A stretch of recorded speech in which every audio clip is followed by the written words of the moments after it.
Whitehaven, a beautiful city, one of Britain's important historical shipping docks in the Lake District, is the place of our next inspiring video of people finding the divine truth. Kevin is a middle aged man of punk background who turned to Islam upon sighting a Quran in a bookshop window, quite accident while on a stroll with his wife.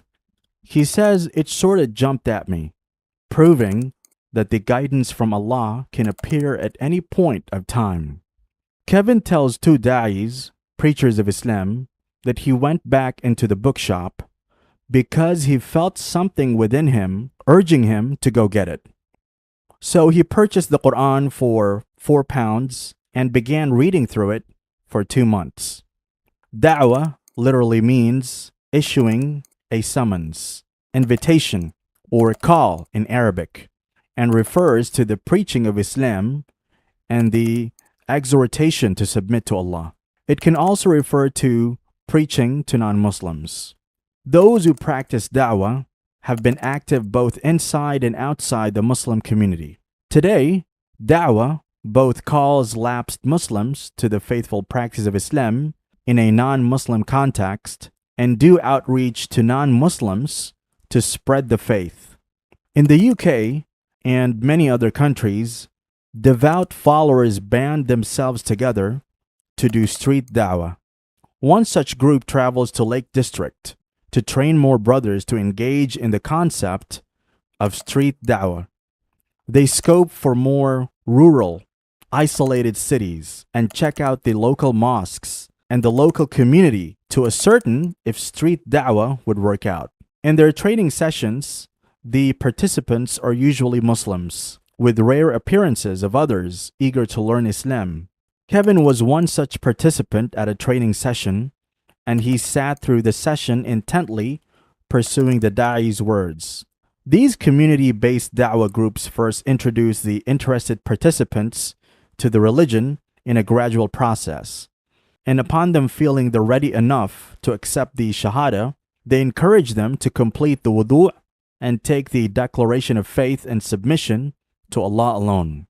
Islam is not a religion that forces itself upon people, and the adherents of Islam are not supposed to force or compel their beliefs upon anyone, but they're encouraged to be living examples of the faith they follow. And they're also encouraged to teach the religion in simple ways to others. With this background in mind, the Muslim brothers in Lake District had been meeting Kevin and teaching him Islam and answering his questions over a few months. And with the grace of Almighty Allah, Kevin took his shahada at a street da'wah congregation at a community center. The brothers present are pleased and wish their new brother in Islam all the best in his new life as a Muslim. Upon taking the shahada, the devotees present ask Kevin what he feels like, and his instant response is, "I feel like a weight has been lifted." Subhanallah. The mercy of Allah descends upon these new believers, and they're like newborn babies, free of all sins. Allah relieves them from their past actions, and for these new reverts, it is like starting afresh on a blank slate. The other brothers present are advised to keep close to Kevin and assist him with whatever aid he requires, and to be there for him at all times. As Islam is a religion of unity and brotherhood, skin color, background, race, or caste has no place in Islam. And upon making the declaration of faith, we're all one. These brothers tell Kevin about how all Muslims have one goal to attain, and that is to enter Jannah. They teach him about how Jannah has been described by Allah in the Quran, a place of eternal bliss, forever peace and happiness, a place free from all problems, worries, and stresses, a place of love and relaxation, and most importantly, a place free from all types of negativities.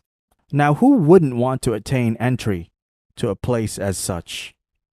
This description of paradise and the promise of Allah that all devotees of Islam who adhere to the legislations devoutly and sincerely will enter paradise, encourages and pushes the Muslims to practice the religion as diligently as they can and abstain as much as possible from the evil deeds and sins that keep popping up in their daily lives. In a further discussion with Kevin, he tells the brother about how he felt upon reading the Quran. He admits that he didn't come from a strong Christian background and he had confusion about monotheism, the oneness, and the confusion about the fact that Jesus is God and Jesus is a prophet too. He says further, delving into the Quran made him realize that the only one true God is Allah and that Jesus was a prophet of Allah. And that's one of the main things that kind of cleared the confusion and made him realize that Islam was the only true religion. When people seek guidance, when people have hearts that are open and receptive to guidance, when people are pure and sincere, the road to Islam is facilitated by the Almighty Himself. Kevin turned to Google and searched for the mosque closest to him, and from there was no turning back. He contacted the Imam of that masjid, who in turn connected to him to the masjid closer to his area, and that's where Kevin met the brothers he took the Shahada with. Kevin is eager to learn about the other tenets of Islam, and with the support and encouragement of the Muslim community he has got connected with, Allah will ease his path for him. He's encouraged to keep coming back to the masjid, to keep praying, to keep the questions coming in, so he can fully understand and be aware of the beautiful religion of Islam. May Allah bless Kevin and keep him steadfast upon the path of Islam and grant him Jannah, along with the supportive community he is blessed to be a part of. Ameen.